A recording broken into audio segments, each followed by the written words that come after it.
gwe Katonda w'amaanyi gwe tusinza amakya ga leero tulaba ekitiibwa kyo ku Namulondo oyo amakya ga leero ku ntebe ye Katonda w'amaanyi mutukuvu ow'amazima laba ekitiibwa ku ntebe ye. Haleluya.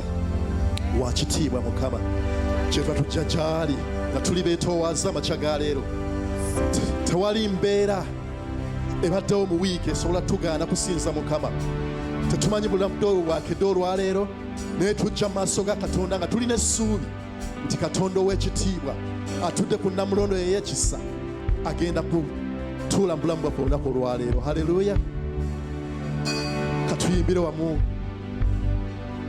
oluyimba olwo nsuubira nga fena tulumanyi.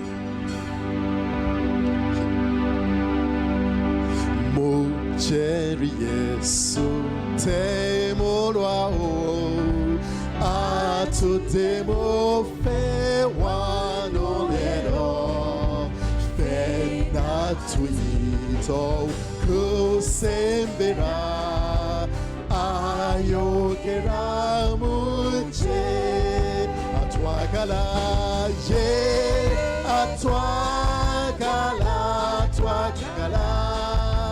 ye atwagala bulungi era yaky'okutubeerera ffe tutuuke gy'ali.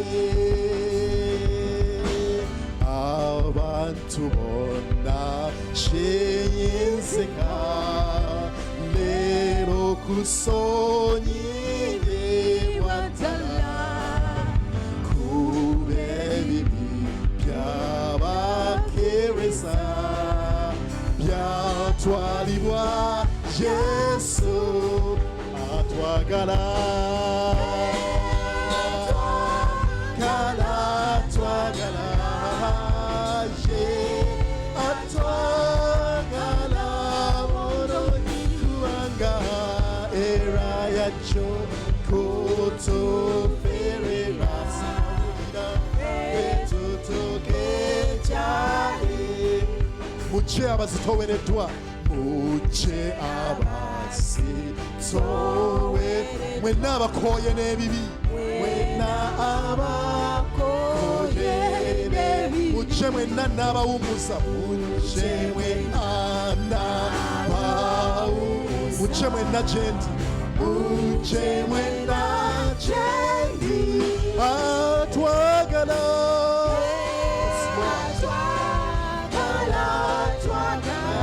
atwagala yegala bulungi era yaky'okutubeerera ffe tutuuke gy'ali. Abantu bonna kiyinzika leero okusonyiyibwa ddala kubanga ebibi by'abakkiriza byatwalibwa Yesu atwagala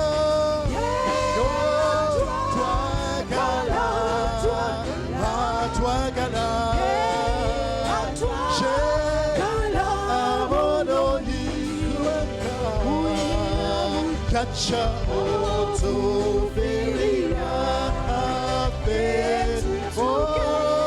Shiba twagala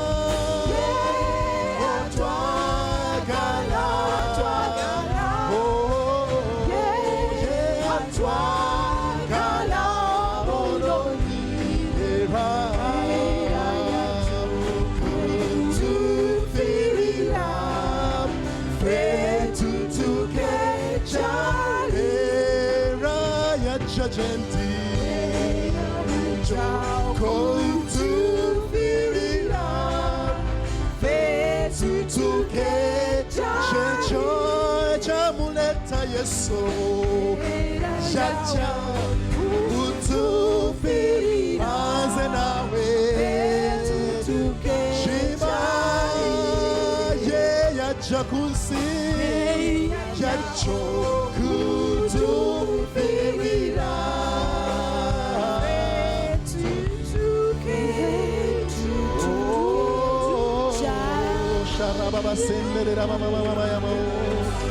Hallelujah. Twebaza Katonda olw'ekisa kye kyatuleeta era okwagala okwo kwamuleeta kwe kutuleesa okusinza n'okutenda erinnya lye kubanga mulungi. Tuddeyo kwagala kuli okwasooka kwe twayagalemu Katonda nga twakalokoka. Ekitiibwa kye kyoleke mu bulamu bwaffe n'amatendo ge goyoleke mu bulamu bwaffe. Kale lwaki tomuzinira n'omusenda amakya ga leero kubanga wa kitiibwa mulungi. Hallelujah. Kale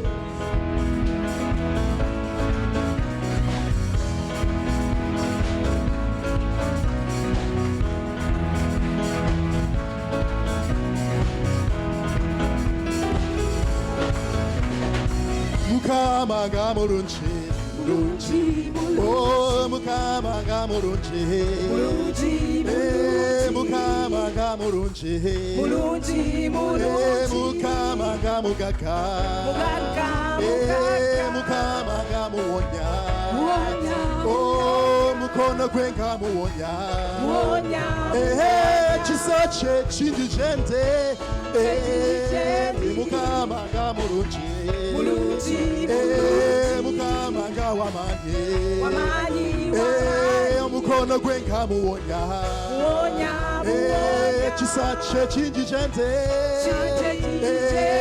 Jane Jane Jane Jane Sinza Sinza Tenda Sinza Tenda Kale musinira amacagale okubanga mulungi.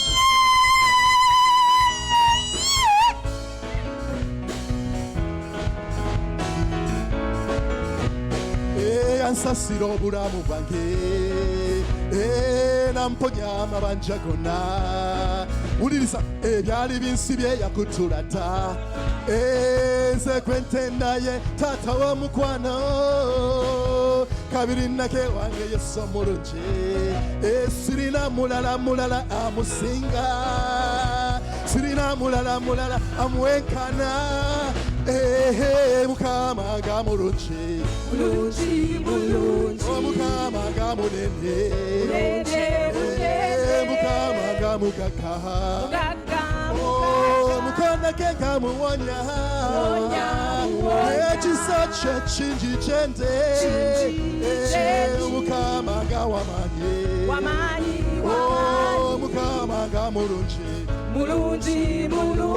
Jane Jane Jane Jane Sinza Sinza Sinza Tenda Tenda Tenda Sinza Jane Kale musinire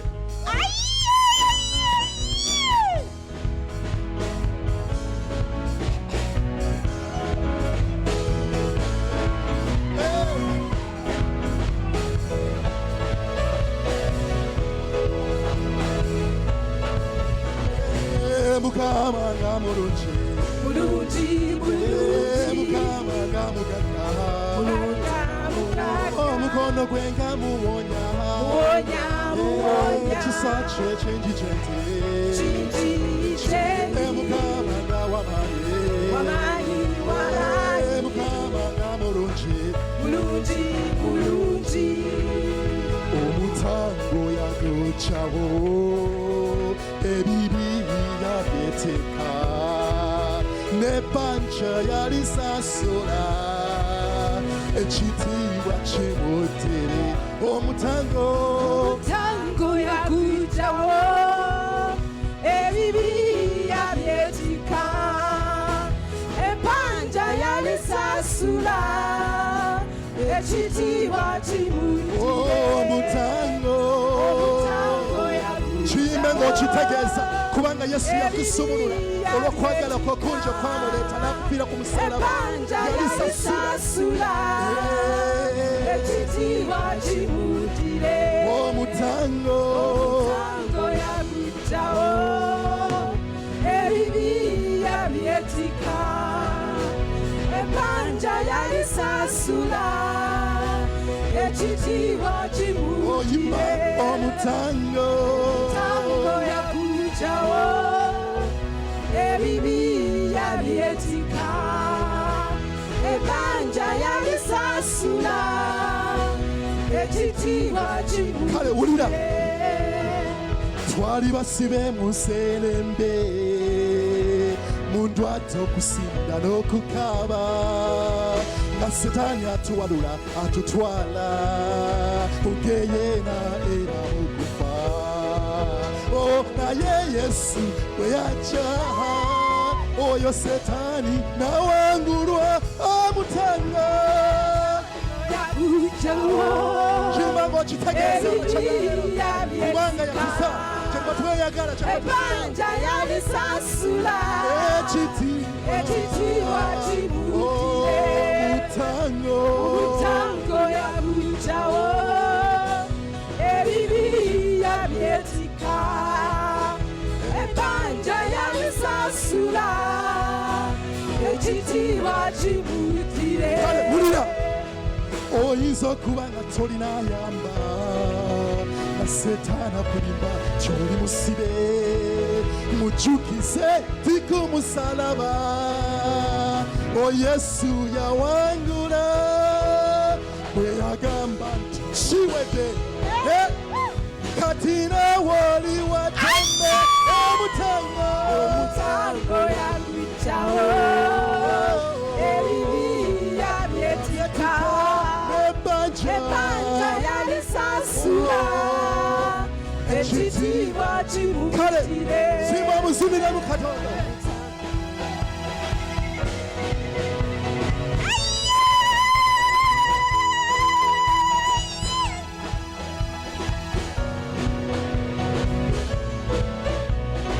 omutango yagujjawo ebibi yabyetika ebbanja yalisasula ekitiibwa ebbanja kimudire yalisasula ebbanja yalisasula ekitiibwa kimudire ebbanja yalisasula ekitiibwa kimudire kale kwegaleza amaanyi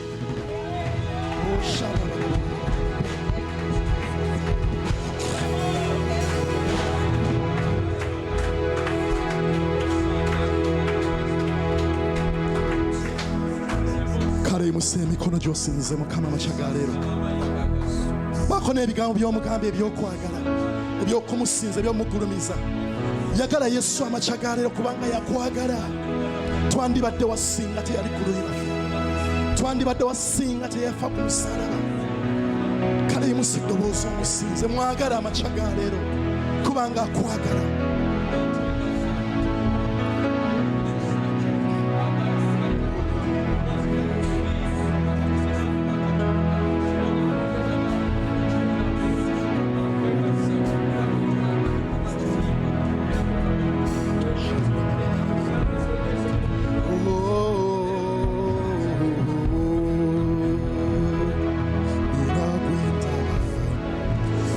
omusajja aya shitarababakala tukwebaza yesu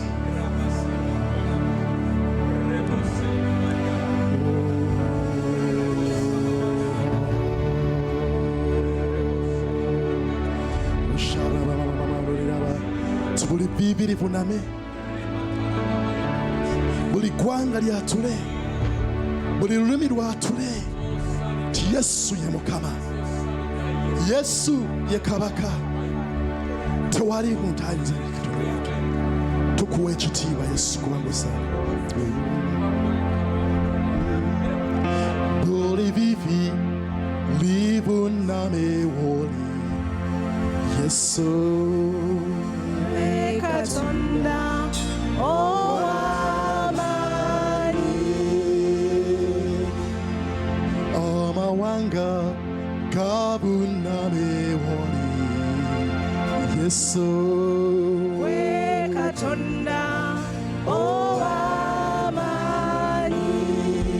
oh ebitonde biboname woli kabaka Gwe katonda ow'amaanyi. oh Yesu gwe katonda Gwe katonda ow'amaanyi. tata gwe katonda Gwe katonda ow'amaanyi. oh Yesu gwe katonda Gwe katonda ow'amaanyi. oh gwe alera iba katonda Ow'amaanyi. katonda tajulukuka Gwe katonda yoyo ow'amaanyi. katonda talemererwa Gwe katonda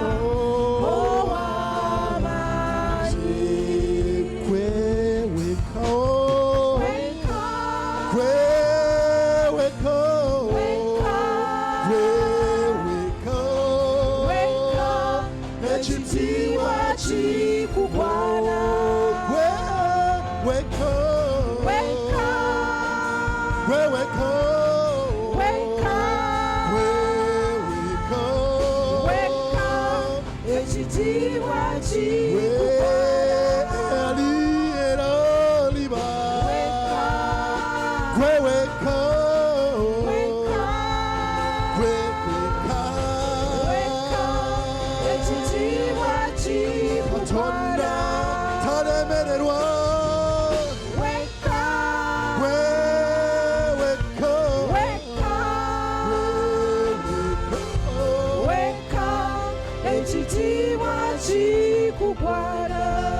Muse mikono jange eri katonda wange yeka osonite yeka yimusa mikono muyimbire katonda Musa emikono gyange eri katonda wange yeyeka asaanidde ettendo yimusa omutima lyonna.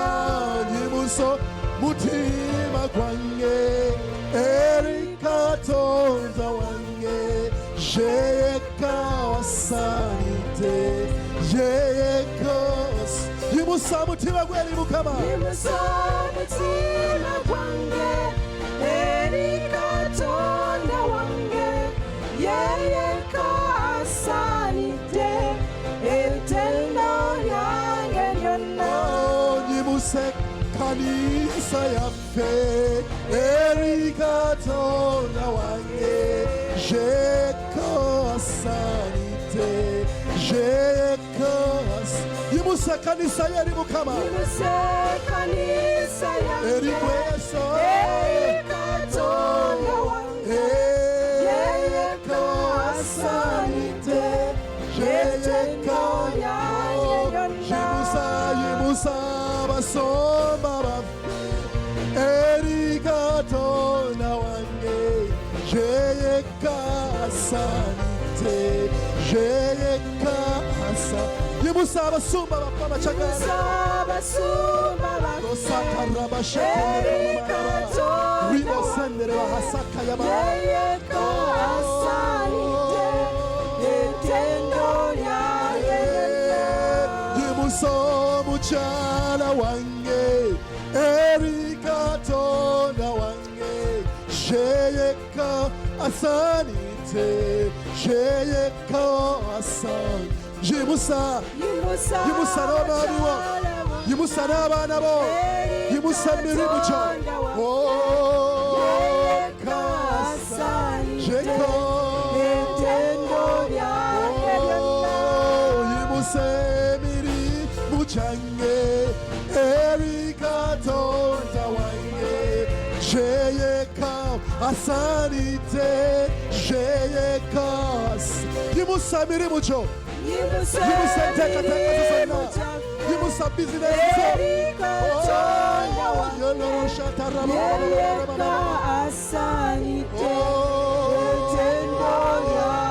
Yimba gweweko. Gweyeko. Jeyeko. Ekitiibwa kikubona. Jeyeko. Jeyeko.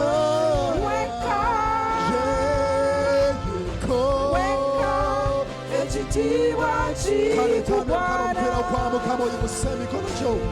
Baako ebigambo byogera ne Katonda w'amakyanga leero. Rosataraba bashekere na mama maroro. Pribo setere mama mashikorobo. Setorobo yamasengera. Jekweweka tajulekuka. Rosa yamasibawulira. Mugambe jekwe. Obwesigwa bwe buli mu ye. Yasobola endwadde zo. Yasobola ebiganye. Yasobola ebisobye. Gweweka.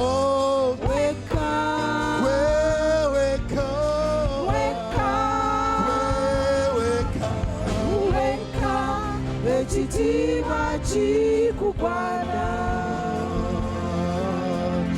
Osinzibwenga Mukama Katonda wange. Osinzibwenga Mukama enaku zonna. Sinza Yesu. Wanika emikono gyo mu bbanga omusinze. Kubanga ye yekka alina ekyokudda mu bulamu bwo. Yasobola okukyusa embeera yo. Osinzibwe Mukama. Mukama Katonda waffe. Osinzibwe Kabaka. Sinza musinze. Ogulumizibwe Mukama. Sinza oyo. Sinza Yesu. Oyo Mukama.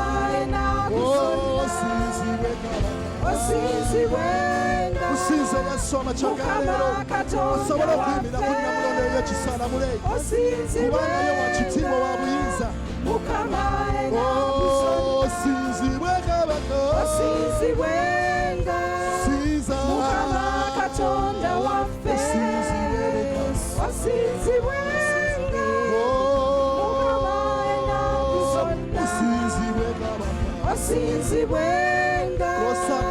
Mukama Katonda waffe. Osinzibwenga Mukama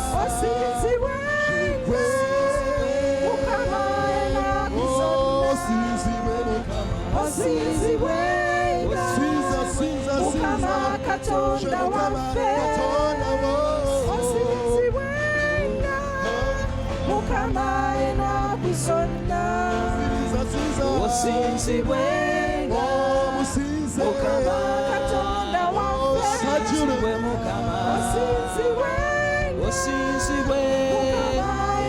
Yimba osinzibwe Mukama. Osinzibwe Mukama. Osinzibwe Mukama. Mukama. Yimba osinzibwe Mukama. Yimba osinzibwe Kabaka. Yimba osinzibwe Mukama. Omulundi gumu mugamba asinzibwe. Mugambe osinzibwe Kabaka. Osinzibwe Masiya. Tata osinzibwe Kabaka. Haleluya. Mukama osinzibwe. Genda mu maaso sinza n'ebigambo byo, tandika okusaba. Kati sinza Mukama. Musinze mu kifo kino. Ayagala okuwulira ettendo lyo. Ayagala okuwulira okusinza kwo. Genda mu maaso sinza. Jjukira nti wazze kusinza. Jjukira nti wazze kutendereza Kabaka w'abakabaka, Kabaka w'abakabaka, oyo Katonda gwannyini n'eggulu n'ensi. Mukama taata olunaku olwaleero tuzze okusinza, tuzze okutendereza, tuzze okuyimusa waggulu. Mukama jangu okola okwagalako, jangu otenderezebwe, jangu osinzibwe Mukama, jangu otwale ekitiibwa kyo, jangu otwale ekifo kyo. Genda genda mu maaso nkuwadde eddakiika emu kola kukusinza sinza kabaka sinza omutonzi wo musinzeeko mugambe nti osaanidde mugambe nti mukama oli munene mugambe mukama gwe katonda wange ate ani alinga gwe mukama ani alinga gwe omutonzi wange njagala okulya ekibiina kino nga kisinza olunaku olwaleero ku makya ga leero jjukira nti ozze kusinza sinza n'omutima gwo sinza n'omwoyo wo bayibuli egamba nti anoonya abo abamusinza mu mazima ne mu kwagala kati sinza ng'ayagala sinza ng'omanyi gw'osinza sinza kabaka oyo omuwonya waffe oyo omusumuluzi waffe oyo akola ebinene n'ebyamaanyi mukama olunaku olwaleero sinzibwa mukama osinzibwe mukama mu kigambo ky'osinzibwe mukama mu byonna osinzibwe mukama mu bulamu bwaffe osinzibwe mukama genda mu maaso nkuwadde eddakiika emu kola kukusinza sinza buli kibiina kyonna buli muntu w'olisinza buli muntu w'olitendereza oyo katonda akuwadde obulamu oyo katonda akusumuludde oyo katonda akuwadde ennaku z'olina oyo katonda atuliisa oyo katonda atunywesa atulabirira bangi bafudde covid naye gwe okyali mulamu bangi bali mu malwaliro naye gwe oli wano osinza bangi tebalina maaso abalala tebalina matu abalala tebalina bigere abalala bali ku byuma abalala bali ku okisigeni naye gwani olunaku olwaleero okuba nti ozze okusinza kale sinza omutonzi wo kale sinza kabaka neggulu liwulire nti osinziza neggulu liwulire lisinziza n'obulwadde obwo budduke n'embeera yeeveewo kubanga mu kusinza omulabe tasigalawo mu kutendereza omulabe tasobola kubeerawo kati genda mu maaso osinze kubanga ekifo kyo kiri wano okubeera kwenkuwulira wano olunaku olwaleero osaanidde mukama jangu otwale ekitiibwa kyo jangu otwale ettendo lyo mu linnya erya yesu mu linnya erya yesu mu linnya erya yesu mu linnya erya yesu mu linnya erya yesu rababobo sharabababa rerebonderebo sarabababa ryerebonderebyarabababa osaanire muwe mutukuvu tukwebaza mukama osaanire mukama nga tuli mu kiseera ekyokusaba wiiki bbiri ziweze kati wiikisi bbiri nga tubadde twogera ku kintu ekiyitibwa ekya finances ebyenfuna mukama ffe ebazibwe sizoni eno tebadde nnyangu mulimu abantu ng'oli wano nakati ng'emirimu gyo gikyakwatiddwa kati ffe abamu abakola n'amasomero naffe tukyagaliddwawo mukama ffe ebazibwe naye simanyi mu byenfuna abamu emirimu gyali gitambula bulungi kasita covid yayitawo bizinesi tezikyatambula nga bwe zaali zitambula bintu bingi byagootaana mukama ffe ebazibwe naye olunaku lwalero nziza okuzzaamu amaanyi nga tusaba Yoweri 2:25 agamba nti ndikusasula emyaka gyonna ndikusasula ennaku zonna ndikusasula ebiseera byonna ndikusasula ensimbi zonna omulabe ze yatwala enzige ze zaalya mukama ffe ebazibwe bayibuli akusuubiza abooluganda si nze nsuubiza abooluganda pulezidenti Museveni si yasuubiza abooluganda kabaka wa Buganda si yasuubiza ŋambe katonda asuubiza nti agenda kusasula emyaka gyonna n'ebintu byonna by'ofiiriddwa kati njagala ogende mu maaso gambe mukama nsasula mugambe ekifo kyoyagala kusasulemu oba nsimbi oba bizinensi gw'omanyi we wakosebwa genda mu maaso saba owooluganda saba linnya erya Yesu oli waddembe n'okutambula osabe okkirize mukama mu mbeera eno mukama nsasula nsaba kabaka omutonzi w'eggulu n'ensi akusasule ensimbi zo z'ofiiriddwa akusasule akubyemu emirundi ebiseera byonna sitaani byakubyeko mu linnya erya Yesu ennaku yonna gy'aleese agisasule agizeewo agikubiseemu mu linnya erya Yesu nkuwadde eddakiika emugamba mukama nsasula mu kifo kino nsasula mu eriya eno nsasula mu kifo kino nsasula wano nsasula mu byenfuna nsasula wano nsasula wali abamu twetaaga okuwona mukama akusasule ebiseera byo byonna by'omaze ng'okaaba katonda akusasule n'enseko mu linnya erya Yesu Kristo omwana wa Katonda omulamu tata nkwebaza kubanga olunaku lwaliro olina b'osasula olina b'osasula onsasula. Oli mwami ng'oli mu kifo kino, teeka omukono gwo mu nsawo gabe Mukama mpulira ng'onsasula, mpulira olunaku lwayo ng'onsasula, kubanga osuubiza n'okutuukiriza tolikola. Kwata ku nsawo yo, oba oli mukyala oba oli mwami, kwata mu nsawo yo, kwata ku wallet yo, gamba Mukama onsasula. Ensimbi zonna zenfiiriddwa, okufiirwa kwonna kwenfiiriddwa, onsasula kubanga osuubiza. Bayibuli egamba nokola tolikola. Kale nkwebaza kubanga osuubiza, nokola. Ensawo ezo nzirangiriramu omukisa, ensawo eyo ngirangirirako omukisa. Teebule sente, buli lunaku eneesasula bills, te sente za bills teziibule, sente za buli kimu teziibule. Nangirira obugagga obutaliko buyinike mu bulamu bwo ne mu nsawo yo, mu linnya erya Yesu Kristo omwana Katonda omulamu. Taata nkwebaza, taata nkwebaza. Abooluganda nyinayo obudakiika butono nnyo mu kusaba kuno. Mukama tukwebaza. Abooluganda njagala tugende mu maaso tusabe. Bayibuli egamba nti mu nnaku ezisembayo, ono Matayo 24 olunyiriri lwa 12 lulabula mu biseera ebisembayo nga kati bino bye tulimu. Naye Bayibuli egamba nti mu nnaku ezisembayo obubi buneeyongera, okwonoona kuneeyongera, kaŋŋambe nti endwadde zineeyongera, buli kintu kyonna ekikyamu kigenda kweyongera. Mukama ffe bazibwe, emiyaga gigenda kubeera mingi.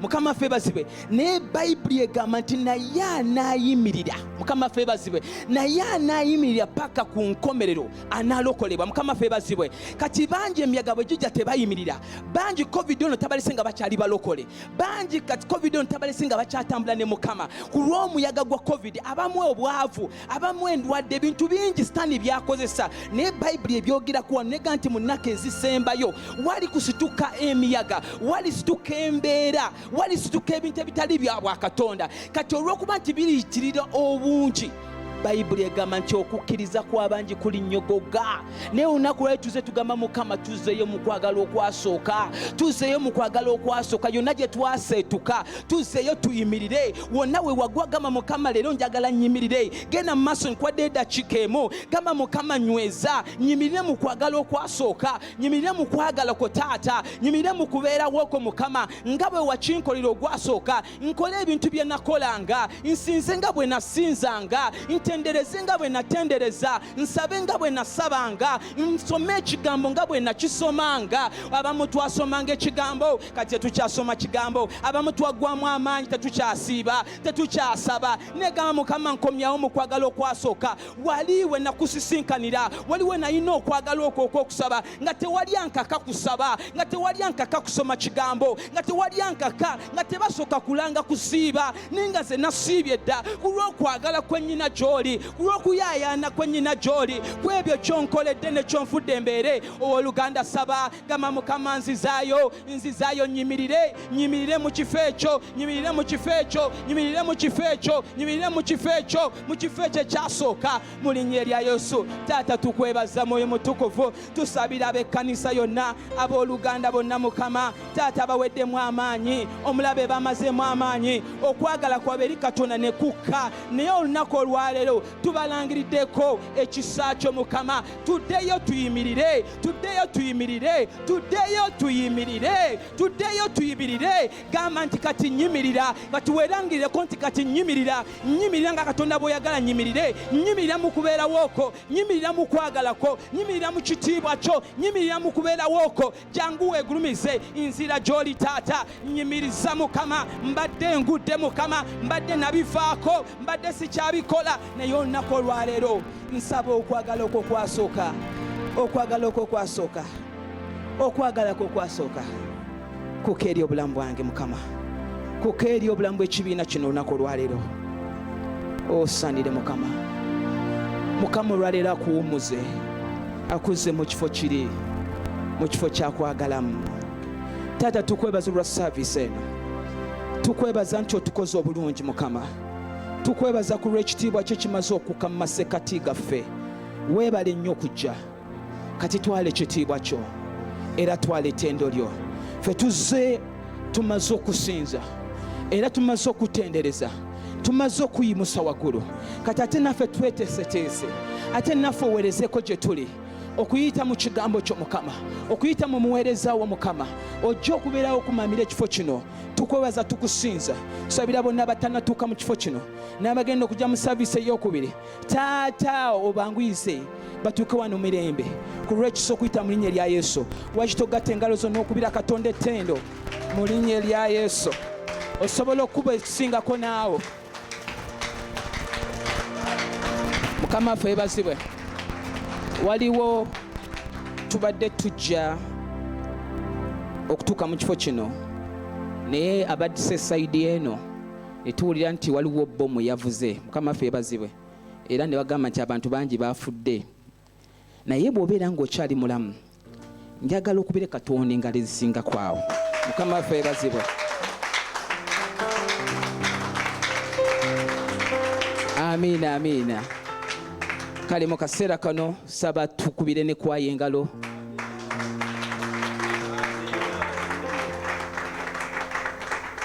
Bannange twanirize, tubeebaze, tubeebaze, tubeebaze, tubeebaze, tubeebaze. Haleluya, haleluya. Kwaya tweyanziza nnyo, tweyanzeege. Mukama waffe yeebazibwe. Mukama bongera amafuta okumusinza emirembe gyonna mu linnya erya Yesu. Haleluya. Mbaaniriza nnyo amannya gange, nze Sendawula Joseph, ogenda obakulembera mu saavisi eya leero, era mbaaniriza nnyo mu kifo kino. Nkusuubiza nti ekigambo kya leero ne saavisi tegenda kuleka kyekimu. Kale mmanyi nti tuli mu kiseera kya COVID, naye nsaba okyukireko mulirwana oba omukubira kajjambo mugambe nti nkulamusizza we bali kujja mu linnya erya Yesu. Haleluya. Mukama waffe yeebazibwe. Twebaza Mukama ti ekiseera kitugenda mu kirungi, twagala ogenda mu kiseera eky'obujulizi. Mukama waffe yeebazibwe. Era nja kusabayo abantu babiri ngeri obudde gye bwatutambuddeko dda, nja kusaba abantu babiri bajje bawe Mukama obujulizi. Waliwo n'owooluganda gwe bayita Richard, muganda Richard Wooli. Muganda waffe Richard oyo yalokoka mu biseera bino bye twabulira enjiri, ate naye n'agenda n'abulira enjiri abalala ne balokoka. Mukulu Richard Wooli mu kifo kino? Jangu ne bakwano bo mujje mutubuuzeeko mu linnya erya Yesu. Bannaye mukube engalo ezisinga kwawo. Ono omusajja mwamubuulira enjiri naye n'agikwata n'agenda naye n'agibulira banne, kati babo bamugoberera. Mukama waffe yeebazibwe. Haleluya. Olabye amannya gali mu kubuulira enjiri obaako boosika. Mukama waffe yeebazibwe. Kale mutubuuzeeko. Tuyina kasantalayiza wano. Kale ekisa kibeerewo mu linnya erya Yesu nga bwe bakaleeta. Mukama yeebazibwe. Bampita Mukisa Richard. Neebaza Katonda olw'emikwano gyange gino eno bannange. Okulabika nti banzikiririzaamu. Ne bangamba tutwaleko naawe gy'osabira. Mukama mulungi nnyo nnyo nnyo nnyo. Mukama bampeera omukisa. Mukama yeebazibwe. Amanya mpitiwa Innocent. Neebaza Mukama nti eno si lwe lusoose okujjamu naye. Neebaza ne kyaki mu biseera bya COVID. Kyaki yatusindikira obuyambi. Era lwakuba tetwebaza kyaki Sunday ewedde, naye neebaza kyaki. Mwebale nnyo, mwebale tulwanirira.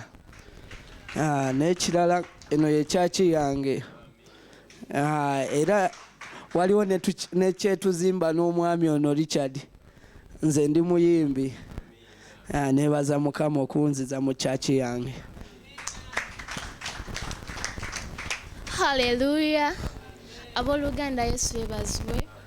Bampita Agnes Mwesigwa Sserunjoje. Neebaza Katonda ku lw'akaseera kano nti tuze naffe okusabirako wano. Haleluya. Ndi mumpya mu kitundu kino, ndowooza kati ngenda kuwezaamu omwezi. Mbadde nnoonya kyaki ey'okusabiramu. Kati nendaba Brother Richard ne mugamba nandyetaaza okusabira gy'osabira. Haleluya. Neebaza Yesu ku lw'ekyo. Mbadde mpeerereza mu House of Prayer Healing Center International Bulenga along Mityana Road. Yesu abawe omukisa. Ab'Uganda Mukama Amannya nze bampita Mudondo Helen Whitin nga ndi mupya nga mbadde naakalokoka.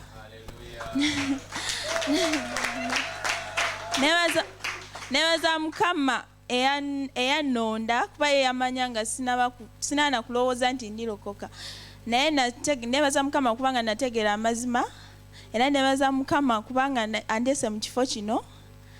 Amiina. Mbiridde kiteetika okujja wano. Amiina. Praise God. Ya nebaza Mukama ku lw'obulamu lwampadde.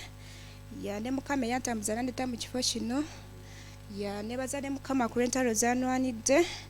Ya ekitiibwa n'ettendo kimuddire.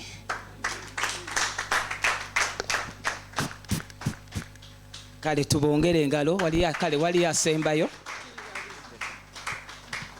Praise God. Amen. I'm going to speak in English. The Uganda service. Praise God. I want to thank God because today is my birthday.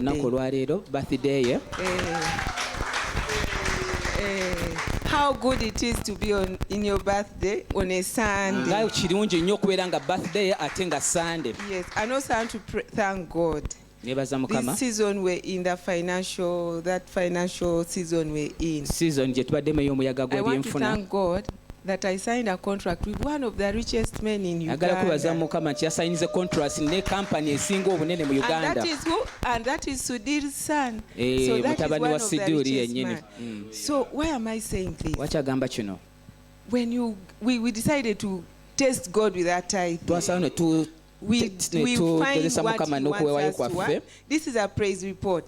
The day I was signing that contract, they told me you're going to meet someone who takes drugs. But I remember praying and saying, God, that drug will bow down before me. And by coincidence, Pastor called me when I was about to enter the guy's office. And I told Pastor Musumba, do you know where I am? He's like, no. Musumba. I'm at Sudir's office. We prayed. But as I entered Rajiv's office,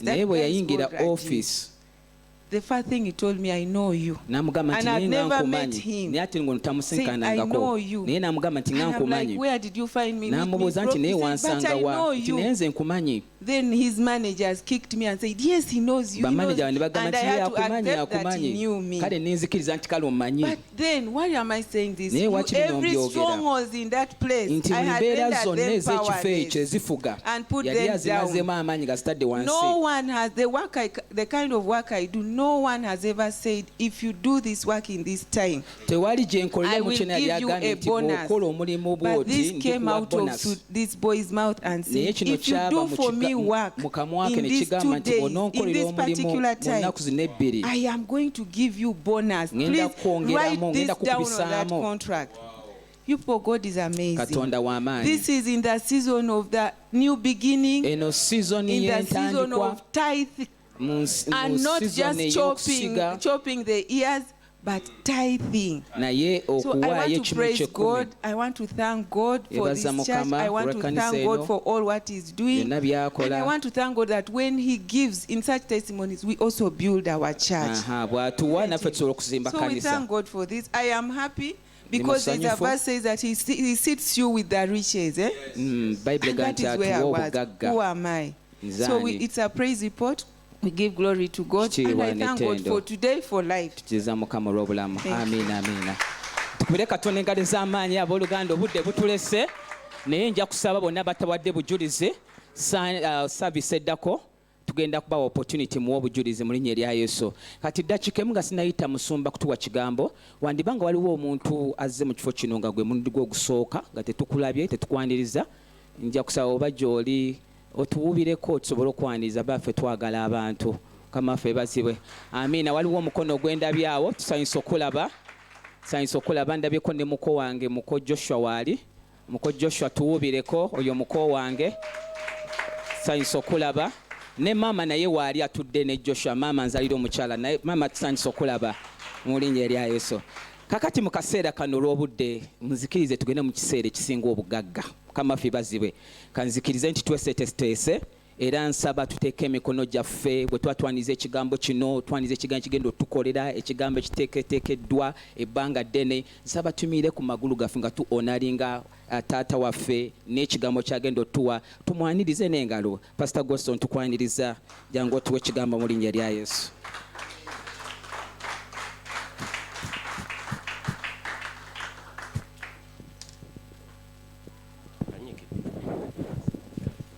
Tukubireko oluganda Joseph Mungalo akoze bulungi abe nyongeza katono nnyo nja kusaba Aunty Dorcas ajje Aunty Dorcas omanyi betwakanyizaako ate Lydia okoze bulungi nosembera kumpi awo kizaamu amaanyi ono mwami na mukyala Joseph tyatugambe mukyala we yaliwa naye tujagenderawo mpola mpola Aunty Dorcas kakati njala kuyitayo owooluganda omu kati yafuuka mutabani ajje mu maaso dakika emu yokka omukulu Joshua Semakula jangu mu maaso dakika emu obudde butulidde empenda Joseph jangu berekere ku mukoddomi we yakuwa omukyala tumanya ayinza okyosa najja n'amunona mama nawe jangu mama Joshua jangu mama tumukwireko mu ngalo naye dakiika emu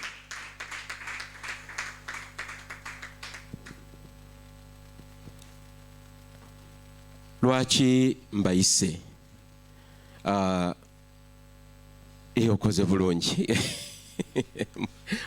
okoze bulungi weeks zisenga weeks 3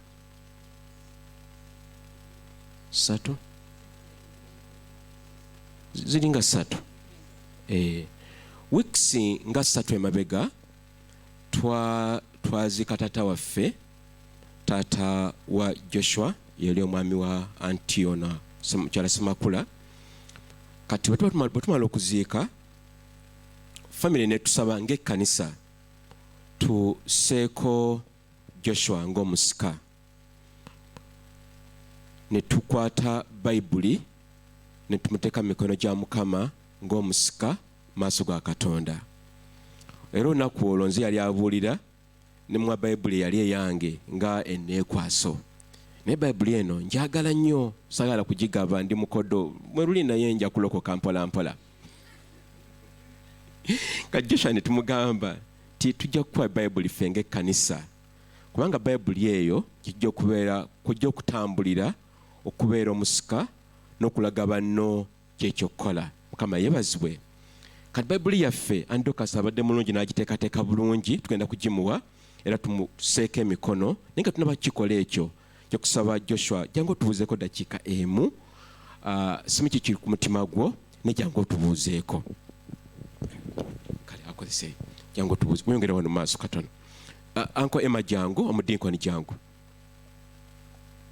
abooluganda Mukama yeebazibwe nsanyuse nnyo okubasisinkana amanya nze Semakula Joshua Mukiibi sirina bingi nnyo byakwogera ngeri musumba gyangambye okubabuuzaako kankomaawo weewala okugondera amateeka kakati nja kusaba omudinkoni Emmanuel akwasa Bayibuli yaffe eno ng'ekitala omusika kyalina okubeera nakyo oluŋŋamye baganda bo oluŋŋamye famire eyo mu bwa Katonda Joshua mu Bayibuli yasikira Musa era Bayibuli egamba twawandisemu olunyiri olwo ku cover page nti beera mugumu totya Mukama ali naawe ate naffe ng'ekkanisa otulaba tuli bantu bangi tujja kuyimirira wamu naawe otambule okulembere baganda bo omudinkoni Emmanuel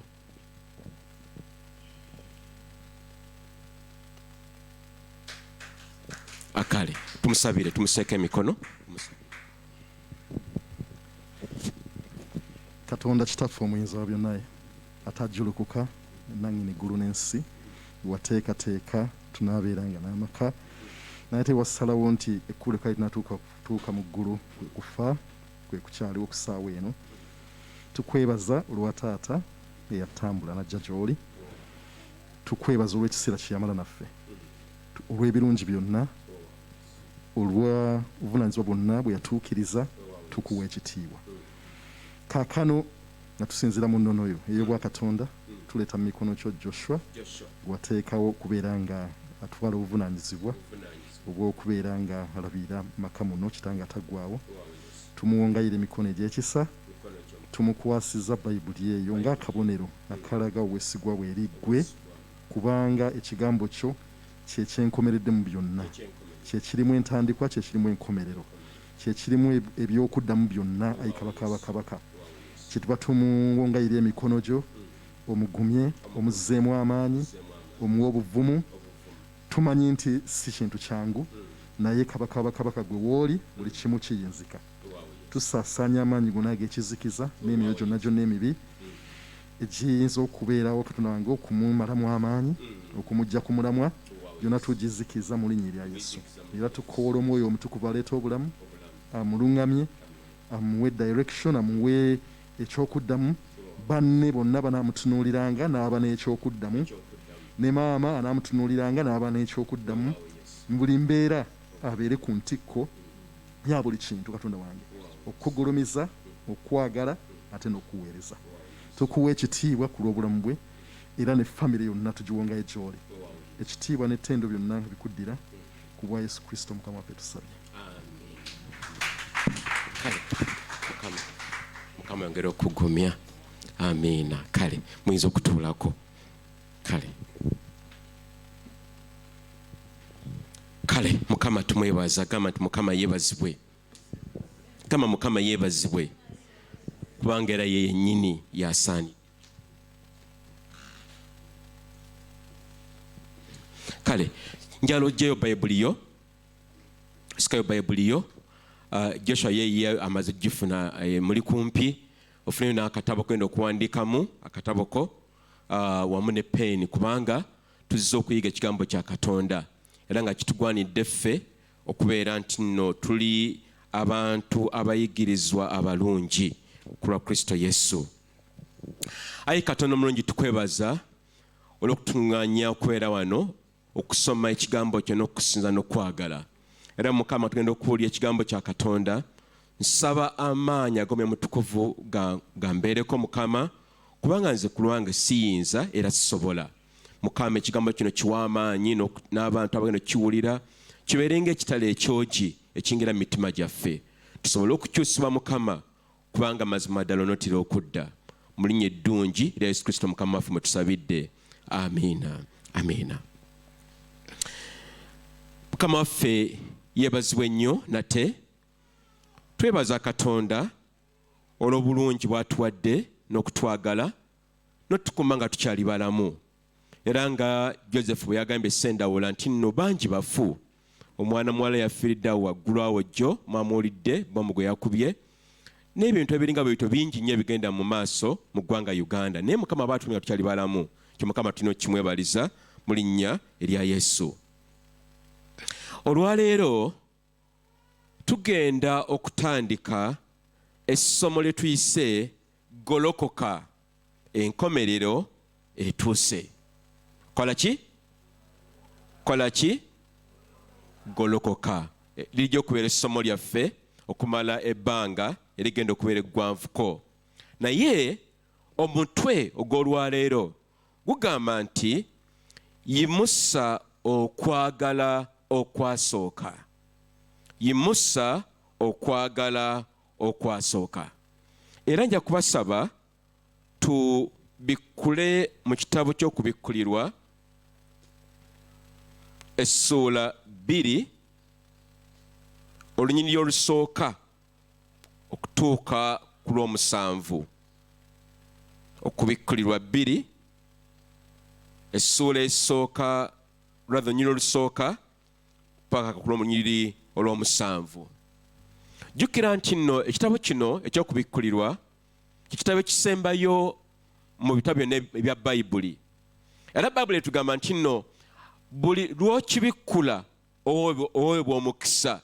Kyewuunyisa nnyo. Buli lw'okibikkula n'okisoma Mukama ye ng'asumulula mikisa. Bw'oba onoonya mikisa kino ky'oba osomanga. Lwaki? Mukama waatu bwe yagamba.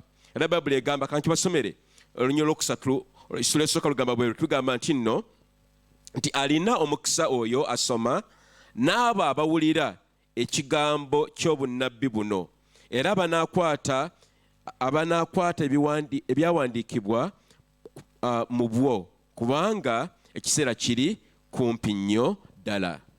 Nga sinaba kusoma na mbadde mu bbanga za wiiki nga 3-4 nga nsoma ekitabo kya Samwiri ekisooka ne Samwiri ekyokubiri. Kati nenjagala ngende ku bassekabaka kuba kyekiddako ekisooka. Naye Mukama nankugira n'aŋŋamba nedda genda mu kitabo ky'okubikkulirwa.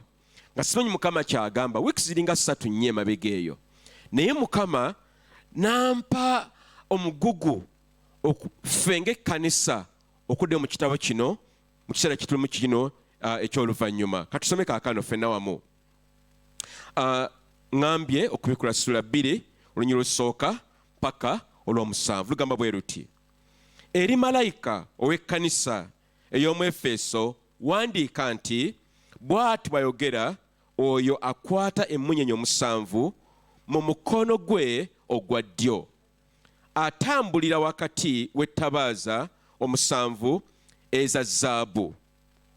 Olunyiri olwokubiri nti manyi ebikolwa byo n'okufuba kwo n'okugumiikiriza kwo, era nga toyinza kugumiikiriza babi, era wabakema abeeyita abatume so nga si bo, era wabalaba nga balimba, era olina okugumiikiriza, era waguma olw'erinnya lyange so tewakoowa.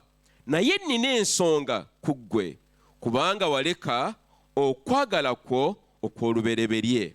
Kale jjukira gye wagwa, weenenye okolenga ebikolwa eby'olubereberye. Bw'otolikola bw'otyo njijja gy'oli, era ndiggyawo ettabaaza y'omu kifo kyayo bw'otalyenenya. Olw'omukaaga naye kino ky'olina, kubanga okyawa ebikolwa eby'Abanikolayiti, nange bye nkyawa. Alina okutwawulire Omwoyo ky'agamba ekkanisa. Awangula ndimuwa okulya ku muti gw'obulamu oguli wakati mu lusuku olwa Katonda. Ekigambo kino kyawandiikibwa omusajja Yokaana. Yokaana yali musibe ku kizinga kya Patmos, era omusajja ono kwe yafunira okubikkulirwa kuno eri ekkanisa. Era Bayibuli mu ssula zino esooka 2 n'eyokusatu egera ku makanisa gaali 7. Naye olwaleero twali tulabe ekkanisa ey'Abefeso kimukama kye yagamba. Buli bbaluwa eyawandiikibwa Yesu Kristo yayina ekigendererwa kyayo, era Mukama ng'ayina ekyokunenya buli kkanisa. Kiseera kye kimu nga buli kkanisa agiwa ekirungi kyekoze, era abasinga obungi bakkiriza nti ebigambo bino tibaali bya kkanisa yokka eya Efeso ey'Abefeso, naye kyali buli kkanisa yonna ekiseera kyonna mu kitundu kyonna mu mawanga gonna. Era nze ndowooza bulungi nno ekigambo kino kiri eri ffe ekiseera kino kyennyini ng'ekkanisa ya God's Fortress Ministries. Ffe naffe tuggyemu kye tulina okuggyamu, tusobole okuba tutereeza ababadde wagoomye, tutambule mu makubo amagolokofu. Gamba nti amiina. Kati Yesu n'ategeeza ekibi ekyali mu kkanisa ey'Abefeso. Era Yesu nga ayagala ekkanisa eno eddeyo etereeze awali wasobye. Ebiseera ebisinga obungi bwe tuba tusobezza, kiba kya buvunaanyizibwa nnyo okuddayo okutereeza ensonga ezasoba. Singa obadde mukyala oba mukyala mufumbo naddala nga waliwo ensonga eziri mu makkati go n'omwami wo muddeyo mukkanye mutereze ensonga ezo, era y'ensonga emu n'omwami wanyina okukola mu ngeri y'emu bw'atyo. Abooluganda, Mukama ayagala tulabe biki byagamba ekkanisa ey'Abefeso. Lwaki? Ayagala tuyige, ayagala tutereeze, naffe tubeere Mukama nga bw'ayagala tubeere. Kaŋŋambe nti n'ekkanisa eno ey'Abefeso yali kkanisa y'amaanyi nnyo, era batubuulira bulungi mu byawandiikibwa nti ekkanisa eno yali mu nsi eyitibwa Take, mu luzungu gye bayita Take, naye mu Luganda bagiyita Butuluuki. Mu kifo kye bali bayita ekya mu luzungu bakiyita Asia Minor, mu Luganda kye bayita Asiya, eggwanga lya Asiya bw'ogenda mu Bayibuli y'Oluganda. Kati ekkanisa eno yali kkanisa nga y'amaanyi nnyo, nga eri mu kitundu kino, mu kibuga kino Efeso kyali kibuga kyali kinene nnyo nga ky'amaanyi, era ng'abasajja n'abakazi abalimu bagagga nnyo nga bosobola kiwulira. Kati ekkanisa eno mwe yabeeranga. Kakati Yesu n'ajja n'awa ekigambo eri ekkanisa eno, nga ekigambo kino akiwa omutume we Yokaana. Era ebigambo bya Yesu bye yawandiika tumaze okubisoma, twala tubitemetememu kiki kyetusobola okugyamu mu nsonga zino. Era ffe ng'ekkanisa tulina ebyokuyiga bingi nnyo ku kkanisa eno y'Abefeso. Bayibuli egamba nti nno, mbadde ngamba Yesu akomyewo.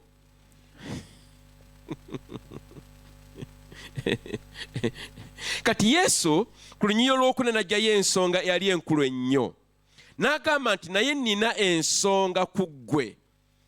Amaze okubawa ebirungi bye bakoze, tebakkiriza njigiriza mbi, tebagumiikiriza abantu balimba, tebagumiikiriza bannabbi b'obulimba. Naye nga Yesu agamba nina ensonga ku ggwe, olunyiriro lw'okuna. N'agamba nti naye nina ensonga ku ggwe, kubanga waleka okwagala kwo okw'olubereberye. Ensonga eyo yali nkulu nnyo eri Kristo Yesu. Yesu yayagala ekkanisa, oba yagala nnyo ekkanisa emwagale. Yesu yakutonda gwe nange ffe tumwagale, tumuweereze, tumusuute. Kati nga Yesu alabira ddala nti abantu bano aba-Efeso bakyamizza okwagala kwabwe okwasooka, kwalagawa kwagenda mu bintu eby'ensi ebitaggwawo, ensi zino eziggwawo, ne kugenda kutalina kugenda. Okwagala kuno baali bakusudde nga baagala ebintu eby'ensi eno ebiggwawo, nga banoonya amasanyu, nga banoonya okwebeezawo bo ng'abantu, nga tebaagala kumanya Katonda kikyali mu bulamu bwabwe. Era tulaba ebintu bingi nnyo mu kyawandiikibwa kino nti okusuula okwagala kuno okwasooka kujja mu ngeri nnyingi. Tugezeeko ekimu ku kyo, ng'ekkanisa y'Abefeso baali baweddemu okwagala. Baali baweddemu okwagala Katonda, naye ate n'okwagala bo bannaabwe, bo bennyini ono n'ono n'oli okwagala nanga. Era kino bwe kibeerawo mu kkanisa yonna ng'eno ya GFM, nga gwe toyagala munno oba tomufaako, oba ovudde mu kwagala okwasooka. Bayibuli egamba mu Yokaana 3:16 nti Mukama bwe yayagala ensi eno n'okuwaayo n'awaayo omwana w'omu Yesu Kristo atufiirire ffe tubeere balamu tuleke okufa. Kati ne Mukama ayagala nnyo nga ffe bwe yatwagala naffe tumwagale. Gamba nti amiina. Ekibuuzo kiri nti Mukama Katonda w'omwagala nnyo nga bwe wasooka, oba waseseetuka, oba waggwamu wayabika nga bwe tugamba ennaku zino wayabika? Mukama agamba nti eyo engeri emu abooluganda gye bava mu kwagala okuli okwasooka. N'ekirala, abalala kijja mu ngeri ya njawulo, tebakyalina budde eri Katonda. Mukama omuwa obudde bwe, onoonya Katonda. Owooluganda, okyasoma Bayibuli yo? Okyabuulira enjiri? Owaayo ekimu eky'ekkumi? Oli mwetoowaze? Ye weenenya? Kati ebintu byonna bwe birambika byonna byonna ebyo bivaamu ensonga eno, okusesetuka ku kwagala okwasooka. era abantu bangi nga Joseph yagambye mu covid muno baseeseetuse bangi. Otegeera otya entebe zino nkalo tubateeseteese nga tubalinze banaabaluganda mujye tusinze baabo tebaliiwo. Bajja kugamba tuli bize nnyo oba nakooye nnyo bawa obusongasonga obwenkwaso. Lwaki? Baseeseetuse mu kwagala okwasooka. Weekubeereko mu ngalo nkyo kyayagala Mukama. Ogwali omukwano ne Mukama efuuka ddiini kutuukiriza mukolo. Kale kangende ku kkanisa musoma ajjako nkubira essimu aŋŋamba mbuuze yinga asakule ku kkanisa.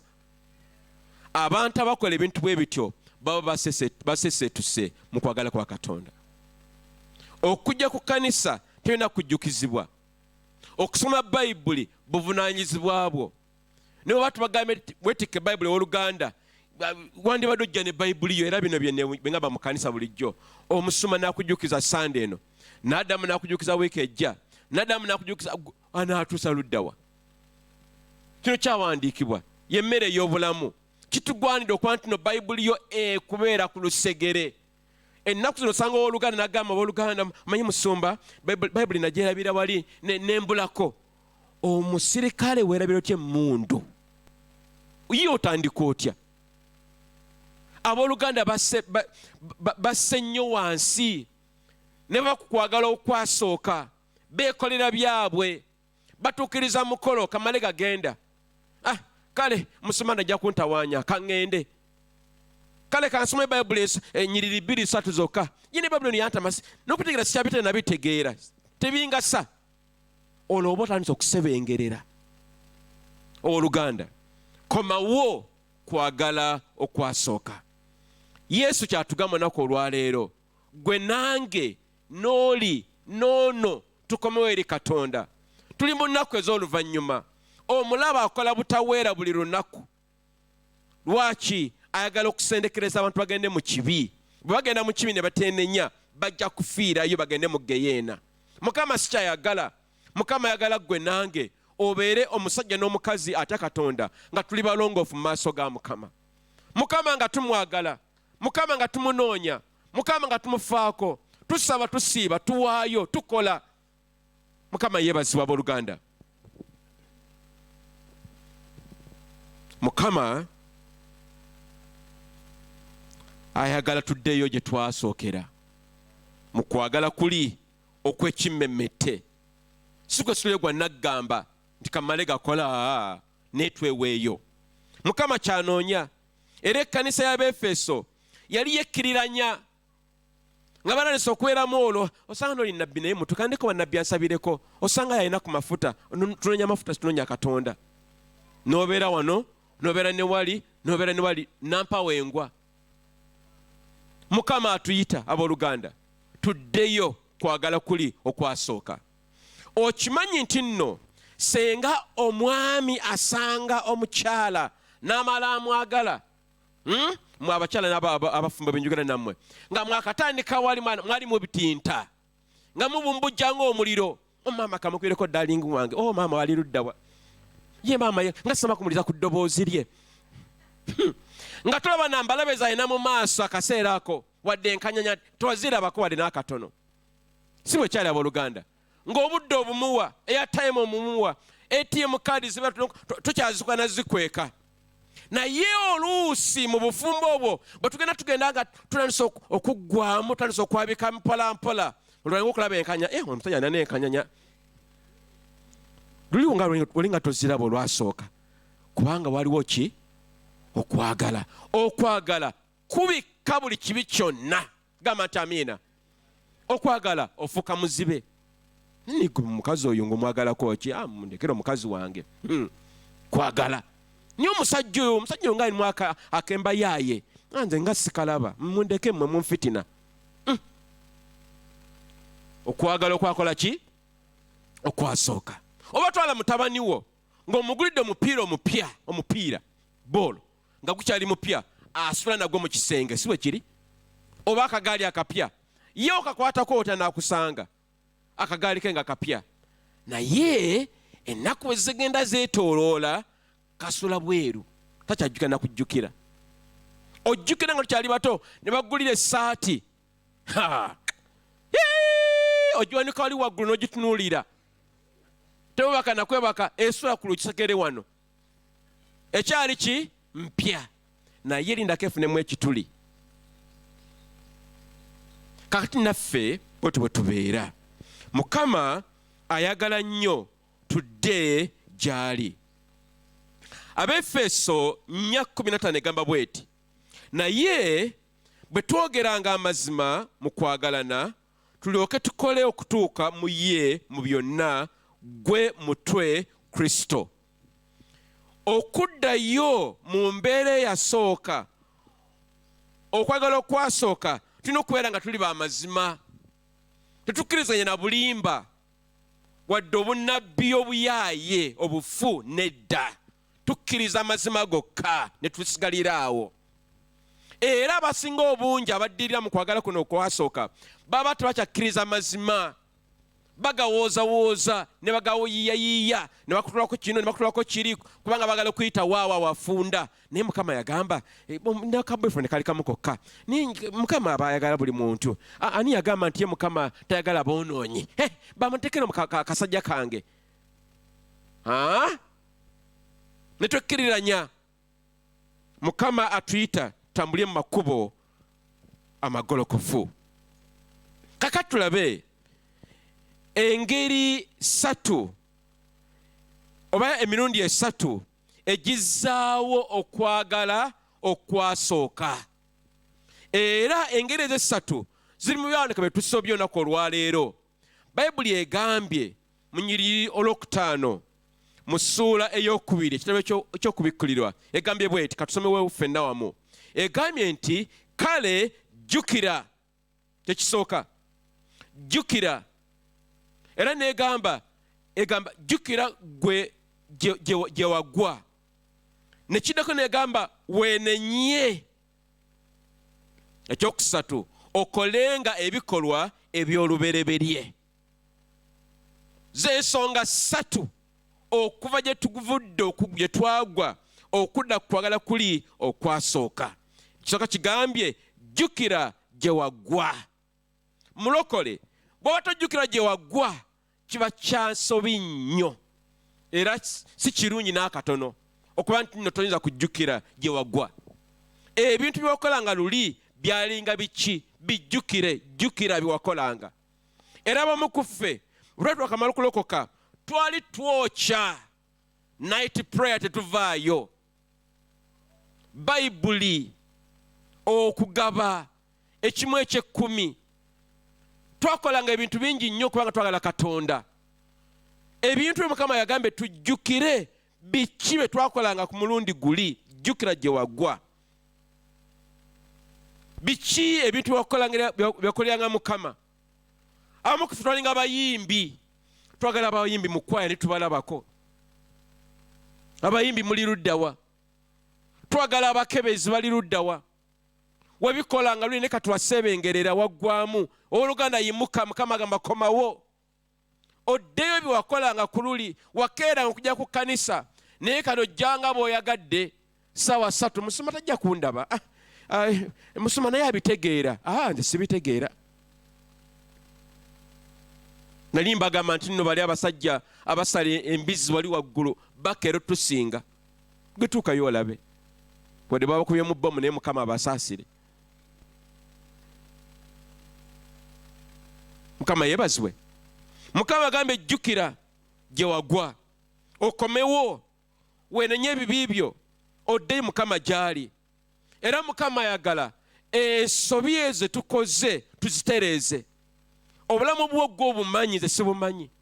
Otambula otya owooluganda? Luli walinga ogamba nze ndi mutukuvu era ndi mutuukirivu.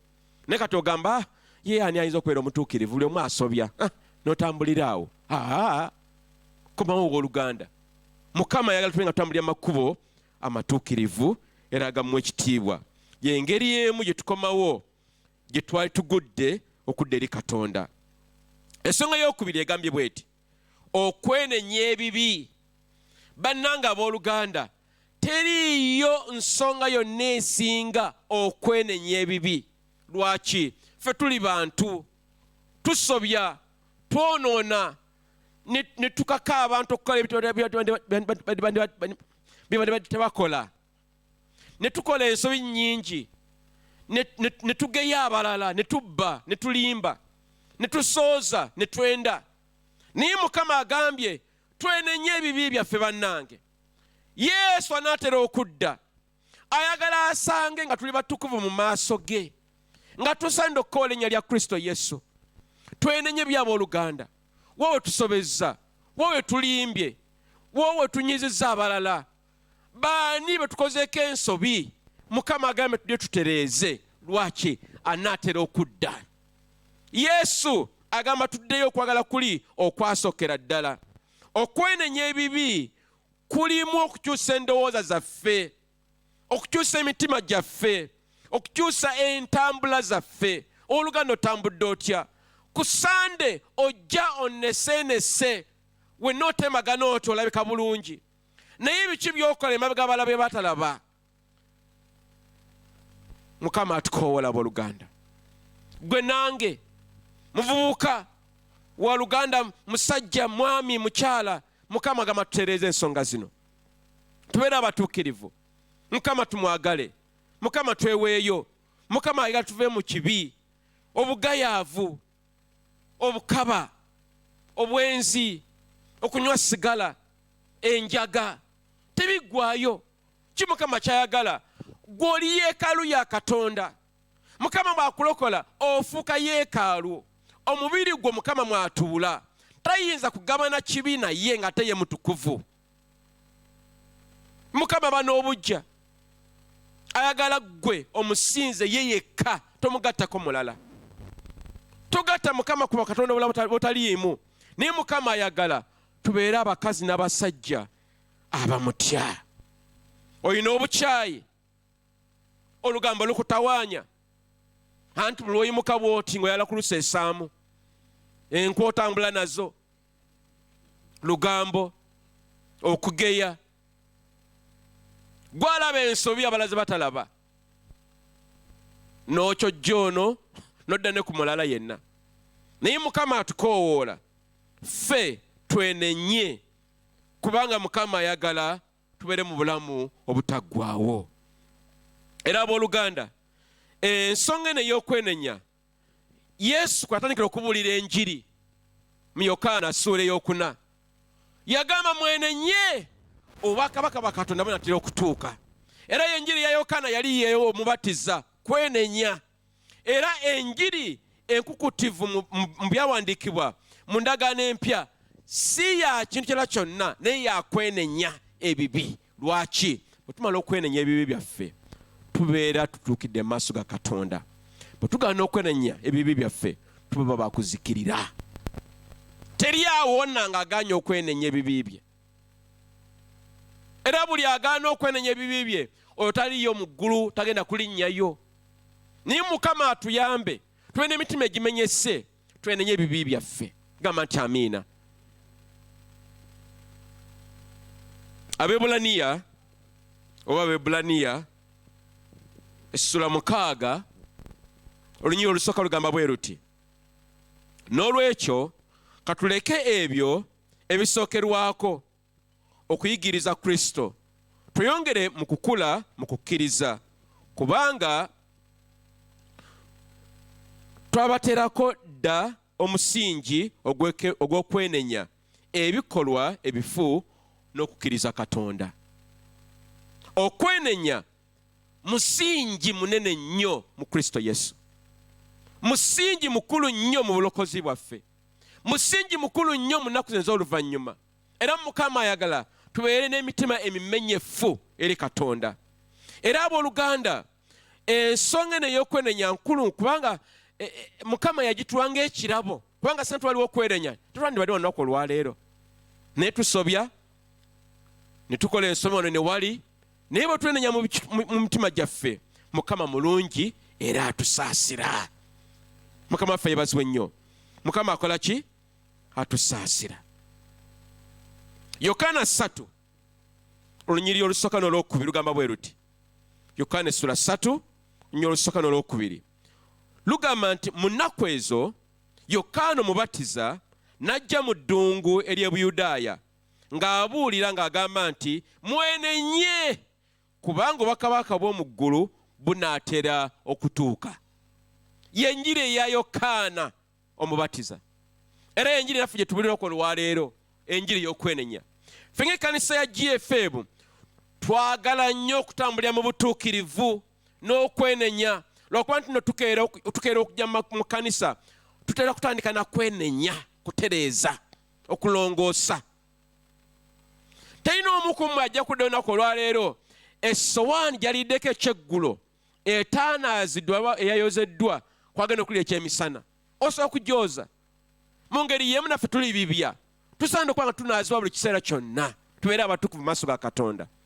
Ensonga y'okwenenya nsonga nkulu nnyo ffe ng'eri abooluganda mu Kristo Yesu. Omutume Luka naye yawandiika ku nsonga y'emu, sina budde bugisoma, naye Luka essula 13 n'olunyiriri olwokusatu. Luka naye yatandikira kwenenya. Bannange tuyige okwenenya. Osobeza oluganda weenenye. Naye eri abooluganda bangi bamala okukola ensobi n'apapalanya, nze nedda nze tebanjagala wano. Kakkano owooluganda weenenye, kkiriza nti oyo kusobeza, era mu kukkiriza okwo mwe tufune obulokozi mu Kristo Yesu. Gamba nti amiina. Emitima emikakkamu. Ensonga eyokusatu bw'oba owandiika wansi, olunyiriri twasomera lugambye bwe luti nti okole ebikolwa bye wakolanga olubereberye. Bwe tubikola ebyo tuba tusobola okuddayo mu kwagala kuli okwasooka. Biki bye wakoleranga Mukama nga waakalokoka oluganda? Nabyogeddeko dakiika ntono nnyo naye kambiddemu mbikujjukize. Nga twakalokoka twalinga bakeezi ogenda mu kkanisa okusaba, gamba nti sebo kyali abooluganda, nga tukeera ku makya ne weeteekateeka. Naye kati mu kukeerewa tulina ne satifikeeti. N'okeerewa Sande eno mujja mu kkanisa, n'okeerewa ne Sande eddako, era gwasiba ekkira ne mwezi paka lwe guggwayo.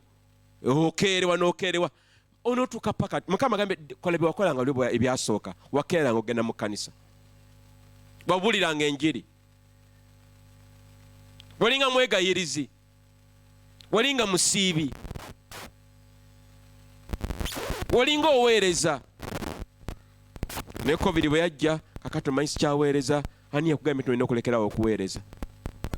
Mujje tuweereze. Mukama yeebazibwa abooluganda, mujje tuweereze, mujje tusinze Katonda tumwagale. Era Mukama ayagala ebikolwa ebyo obirowoozeeko. Era kwe kutya kwangu naku olwaleero nti Mukama akuyambe, akujjukize biri, weenenye ate okole ebikolwa bye wakolanga ku lwasooka. Mukama kyagala tukole mu kiseera kiringa bwe kiti ennaku zino ez'oluvannyuma. Bayibuli egamba bw'eti abooluganda, essuula ey'okutaano, essuula ey'okubiri rather, ennyiriri olwokutaano, akatundu ak'okubiri akaddako, kagamba nti bw'otolikola bw'otyo ndijja gy'oli ne nzigyawo ekikondo ky'ettaalayo, ekitaalayo mu kifo kyayo okuggyako nga weenenyezza. Golooza tunoyama musumba okwenenya. Mukama ye agambye bonna batwenenyezza ajja kugyawo ekikondo ky'ettaalayo. Bw'ajjawo ettaala naawe olwoba ogenze mu Geyeena. Sandyagadde nze ng'omusumba okuba n'abooluganda abajja okugenda mu Geyeena. Era nze enteekateeka yange eri nti nno buli mukkiriza mu GFM mu kanisa muno alina okugenda mu ggulu. Gamba nti amiina. Saagala tukugambe nti omanyi musumba, omanyi tewaŋŋamba kino, tewatulabula. Nze nkulabudde kaakano. Tereza ensonga zo. Tugende ffenna wamu mu ggulu. Mukama tayagala muntu yenna agenda mu Geyeena. Mukama ayagala ggwe nange tugende ffenna wamu. Gamba nti amiina. Tusaawe essira, tweweeyo eri Katonda. Mukama ajja kubeera wamu naffe. Era Yesu yamaliriza ng'agamba bw'ati, era ennyiriri zino nkulu nnyo, bikkula okubikkulirwa essula ey'okubiri eyo n'ennyiriri 6 n'olw'omusanvu. Ebigambo bino byankuteko nnyo ekiro nnyo n'enkaba n'amaziga. Bayibuli egamba bweti, egamba olw'omukaaga gamba naye kino kye kirungi ky'olina, egamba ebbaluwa y'Abaefeso, okyawa ebikolwa eby'Abanikolayiti nange byenkyawa. Olw'omusanvu ne lugamba nti alina okutu awulire Omwoyo kyagamba ekkanisa. Buli alina okutu. Oluganda owuliriza bye tugamba. Olina okutu. Babuli egamba bwe olina okutu wuliriza Mukama kyagamba. Mukama yayogera ebigambo bino mu kitabo ky'Abaefeso, rather mu kitabo ky'Abakubikkulirwa myaka na myaka, naye ebigambo bino bitukwatako gwe nange olunaku olwaleero. Beera n'okutu okuwulira. Jjukira nti no mu mwoyo tuba n'okutu okuwulira kuno kwolabako, naye n'okutu okw'omwoyo. Kaakati njogera n'okutu okw'omwoyo. Wulira Mukama kyagamba kwe kwenenya n'okudda eri Katonda n'okukola biri bye twalinanga okukola bye twavaako. Babuli negamba bweti olunyolo lw'omusanvu akatundu akasembayo nti oyo awangula ndimuwa okulya ku muti ogw'obulamu. Gamba nti amiina. Oyo awangula ndikola ki? Ndimuwa okulya ku muti ogw'obulamu. Kati nyala okujjukiza Oluganda nti ebigambo bino bituzaayo mu kitabo ky'olubereberye Genesis. Era bane ab'Oluganda, Genesis bwetandika bweti yali nnungi nnyo ng'era ewoomera ddala. Olusuku lwa Mukama na biki ebigenderako. Naye omuntu bwe yayonoona ne wabeera obuvuyo bungi nnyo, naye enkomerero ya byonna Mukama ajja kuddayo ku lusuku luli. Gamba nti amiina. Mukama gy'ayagala obeere. Mukama tayagala ogende mu Geyeena, nedda.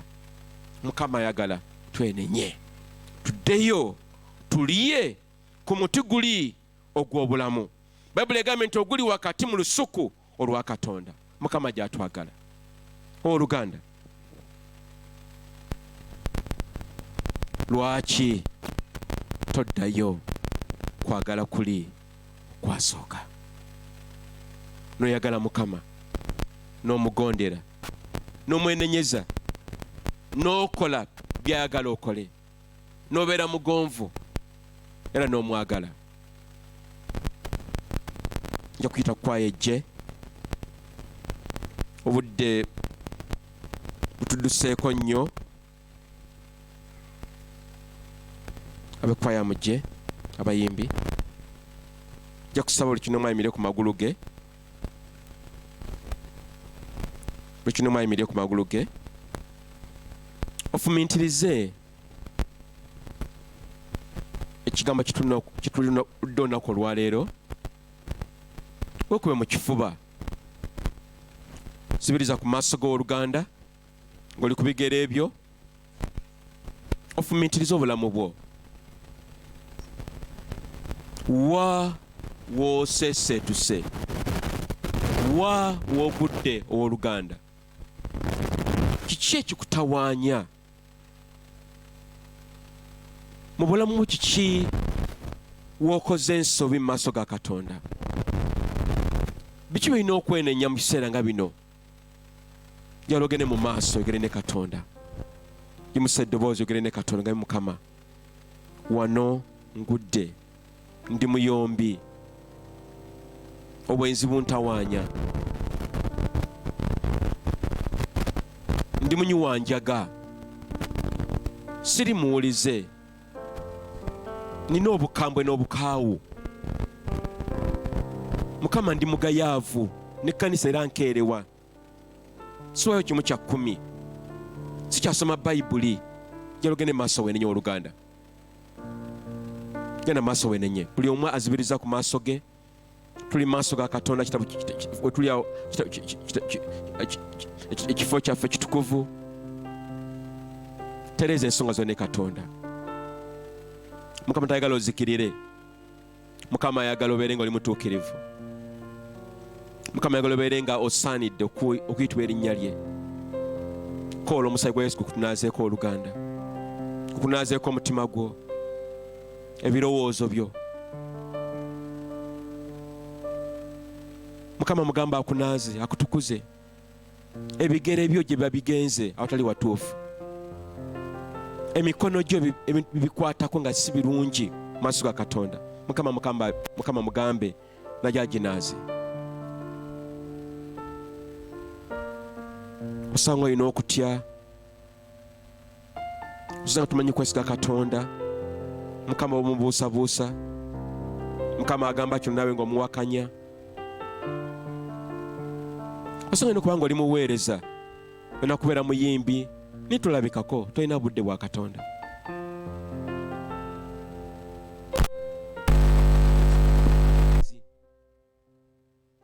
Olina kubeera mubuulizi wa njiri. Niyo nabo bifuula ttayo. Mukama ko olunaku olwaleero ojje gy'ali. Ayi Mukama Katonda omulungi, tukwebaza olunaku olwaleero olw'ensonga eno gy'otuleetedde mu maaso gaffe, okuddayo ku kwagala okwasooka. Tuli mu nnaku ez'oluvannyuma Mukama, ng'omulabe Sitaani yeeriisa nkuuli, ayagala okunyaga abantu babatwale mu geyeena. Naye Mukama tusaba otunyweze mu Kristo Yesu, tunywerere mu butuukirivu ne mu kwagala, mu kubuulira enjiri, mu kugaba, mu kwewaayo. Ayi Yesu, Mukama tusaasire. Mukama tereza emitima gyaffe, tereza endowooza zaffe. Ayi Mukama tusaasire. Tutwala kusubwa ggulu, tutwagala geyeena, twagala kugenda mu ggulu eri obulamu obutaggwaawo.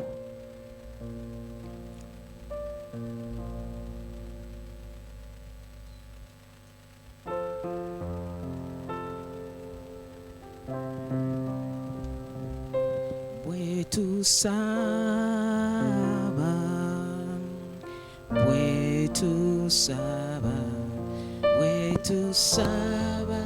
Mukama wulira,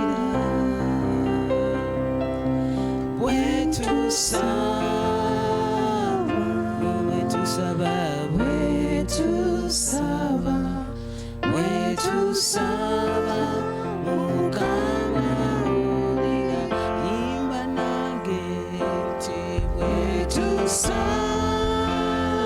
sinza nawe bwetusaba Mukama wulira, bwetusaba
Taata tukwebaza ti bwe tujja mu maaso go oyogera naffe nga taata, n'otulaga ensobi ze tukola ng'abaana. Kulwaki? Kubanga otwagaliza obulungi Mukama, kubanga otwagaliza obulamu obutaggwaawo Mukama. Taata tukwebaza, genda mu maaso weebaze Mukama olw'ekigambo ky'owulidde. Tukwebaza olw'ekigambo ky'otuwadde Taata. Tukwebaza kubanga okiteeseteese ku lwaffe, buli kinoomu ku ffe Mukama ateeseteese ekigambo ekyo kijje eri mu mitomo gy'emitima gyaffe, tusobole okwetereeza nti mu kiseera kino kye tulimu eky'ennaku ez'oluvannyuma buli kinoomu ku ffe aleme okusigala emabega. Taata otusaasire we tusobeza. Taata twenenya nga ekkanisa, twenenya nga eggwanga, twenenya ku lw'abakulembeze baffe, twenenya ku lwa famire zaffe, Taata ku lw'abaana baffe, twenenya ku bajjajjaffe bye baze bakola. Abamu bakyalina mu busamize Mukama, abamu ku b'eŋŋanda zaffe bakyalina mu myenge banywa. Ne Taata tubeenenyeza Mukama, Taata gwe yatusikayo n'abosolo basikayo. Leka ekisa kyo Mukama kikeerya obulamu bwaffe Mukama, otusaasire Mwoyo Mutukuvu. Tukwebaza olw'ekigambo kyo Mukama. Taata otuyambe tubeere bakozi so si bawulize ba kigambo kyokka. Tukwebaza, tukusinza era tukutendereza ku lw'obulungi bwo Mukama, mu linnya erya Yesu Kristo Mwana wa Katonda tusabidde. Amiina, amiina, amiina, amiina. Gatta engalo zo twebaze Mukama. Twebaze Mukama, osobola okwebaza Mukama n'okusinga kwawo. Mukama ffe yeebazibwe. Haleluya. Abooluganda nga tonnatuula era nja kusaba ogatta engalo ezo. Twebaze Taata Musumba olw'ekigambo ekyo kye tuwulidde. Batugambanga nti engeri gye tukubamu engalo yeraga okusiima kwaffe. So njagala tuddemu omulundi ogumu twebaze Musumba Taata olw'ekigambo kyatuwadde naddala mu biseera nga bino.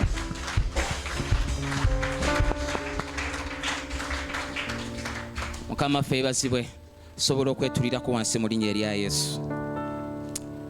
Amiina nnyo.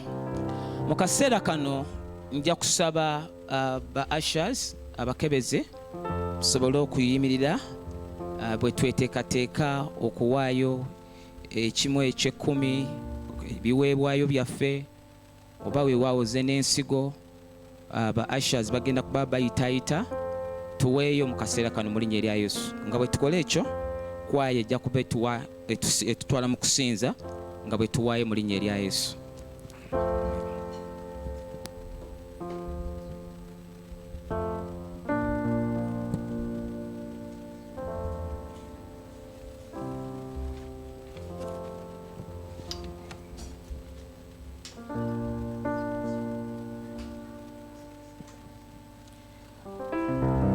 Mukama ffe yeebazibwe. Nga bwe tuwaayo kantwala omukisa guno sobole okusoma ebirango byaffe ebya leero. Okusookera ddala tusabibwa okutwala obubaka obwa leero bwe tuwulidde abooluganda okubeera ensonga enkulu ennyo mu bulamu bwaffe. Mukama ffe yeebazibwe. Era nze nandisabye nti bwe kiba kisoboka genda ofune peni n'olupapula osooka otandika okukola lisiti y'ebintu by'omanyi bye walinga okola by'otakyakola. Mukama ffe yeebazibwe. Kale otandikirawo ng'osaba Mukama ekisa okuyamba nti lisiti buli ky'otuukiriza ogende ng'okola ki ng'otiikinga. Abooluganda tubeere abakozi so si abawuliriza b'ekigambo kyokka. Mukama ffe yeebazibwe. So ensonga eyo nsabe kitwale nga nkulu nnyo kuba ntusobola okubeera mu bulokole ne mu kiseera ekisembayo ate Mukama ffe najja ne tusigala emabega. Mukama ffe yeebazibwe. Amiina. Ensonga ey'okubiri wiiki eno etandika ku Lwokusatu. Ekyoto kyaffe ky'okusiiba n'okusaba kigenda kutandika okugenda mu maaso. Ekyoto kino eky'okusiiba n'okusaba tetujja kuŋŋaana wano naye tujja kubeera tuli ku mukutu ogwa Zoom. Mukama ffe yeebazibwe. Naye abali okumpimpi nga gwandyagadde okujja okunoonya Mukama kino ekifo buli kiseera kyonna kiggule osobola okujja n'onoonya amaaso ga Mukama. Saba oluganda mwena mbakowoola ku Lwokusatu tujje tubeere mu Zoom mu kusiiba kuno ne mu kusaba. Mukama ffe yeebazibwe. Kakati bw'oba otunuulidde ebbali eno ku emabega w'ekizimbe kino waliwo omulimu omulungi ogugenda mu maaso. Mba naye saba twebaze Mukama ku lw'omulimu ogwo. Mukama ali kwe kuzimba ekkanisa ng'akozesa ggwe nange. Mukama ffe yeebazibwe. Era Mukama tumwebaza n'abantu bonna abali emabega okulaba nti ennyumba ya Mukama ezimbibwa.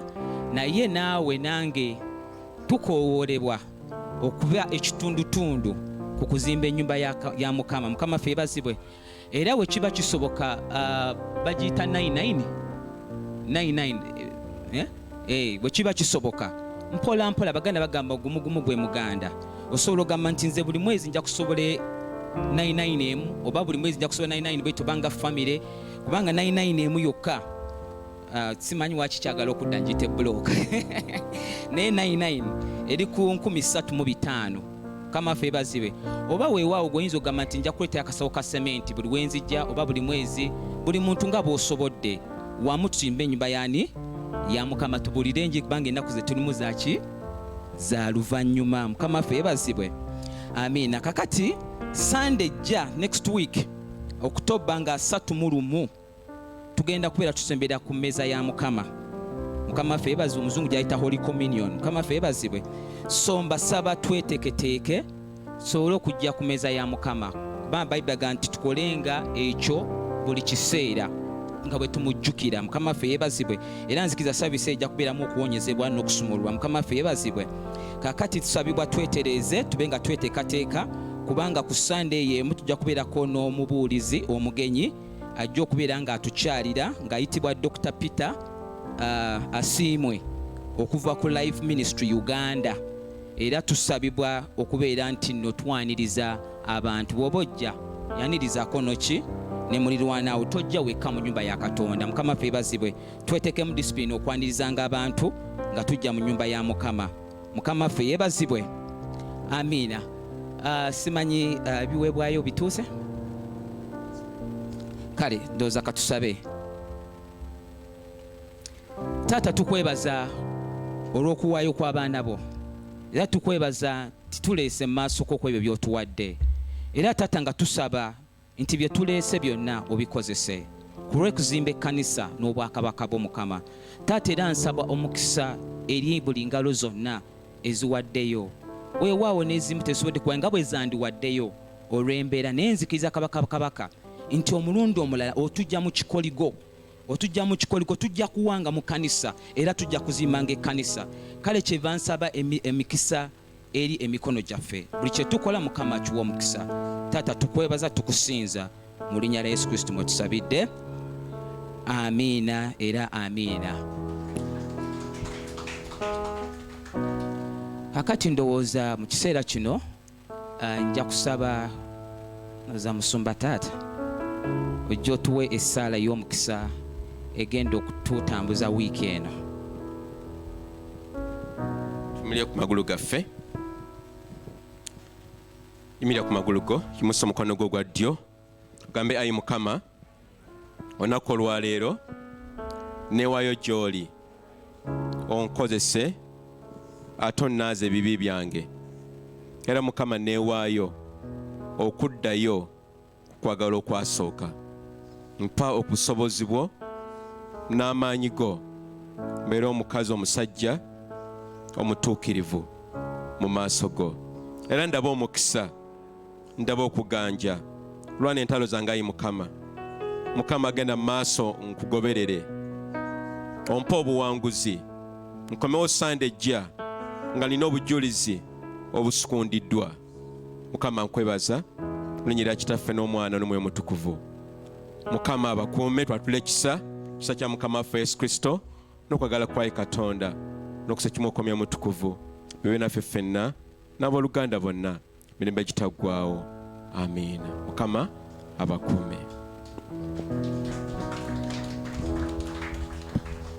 Wiiki ennungi, oli waddembe okusigala mu saavisi egenda okuddako. Mukama abawe omukisa. Mukama nga mulungi,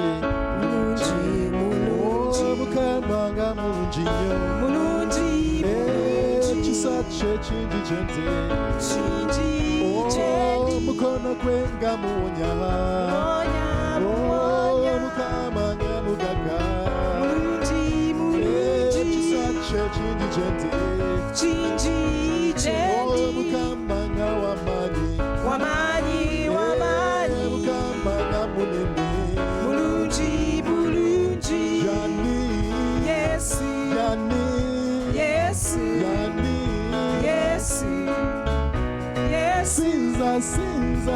Sinza,